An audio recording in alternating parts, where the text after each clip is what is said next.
કચ્છના ભુજમાં સ્મૃતિવન ખાતે સામૂહિક શ્રદ્ધાંજલિ કાર્યક્રમ યોજાયો। સીએમ ભૂપેન્દ્રભાઈ પટેલ સ્મૃતિ વંદના કાર્યક્રમમાં ઉપસ્થિત રહ્યા। કચ્છ મિત્ર દ્વારા સામૂહિક શ્રદ્ધાંજલિ કાર્યક્રમનું આયોજન કરાયું હતું। 2001ના વિનાશક ભૂકંપમાં મૃત્યુ પામેલાઓની યાદમાં આ કાર્યક્રમ યોજાયો। આર્મી, એરફોર્સ, બીએસએફના અધિકારીઓની ઉપસ્થિતિમાં કાર્યક્રમ યોજાયો। 2001ના ભૂકંપે જનજીવનને વેરવિખેર કર્યું હતું। ભૂપેન્દ્રભાઈએ તે ક્ષણોને યાદ કરી। મોદી સાહેબના વિઝનને કારણે આજે વિકાસ થયો તેવું પણ કહ્યું। રણોત્સવને કારણે આજે કચ્છનો વિકાસ થયો છે। કચ્છમાં ખાવડામાં સોલાર પાર્ક પણ બન્યું। સ્મૃતિવનનું પણ નિર્માણ થયું। કચ્છ જે વિનાશકારી ભૂકંપની ઘટના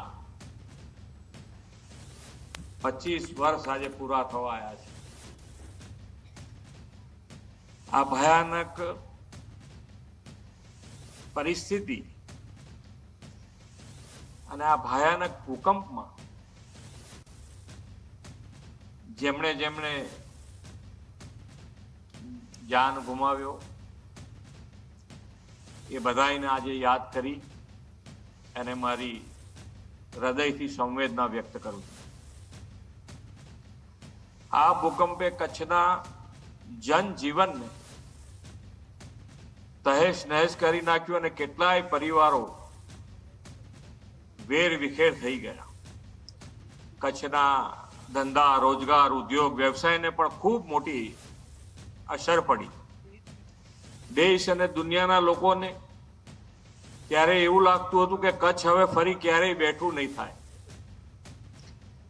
પણ આવા ભયાનક આપત્તિ સામે જીક ઝીલવાના કચ્છીઓના ખમીર અને જમીનને વિશ્વ નેતા અને યશસ્વી વડાપ્રધાન શ્રી નરેન્દ્રભાઈ મોદીની લીડરશિપ મળી।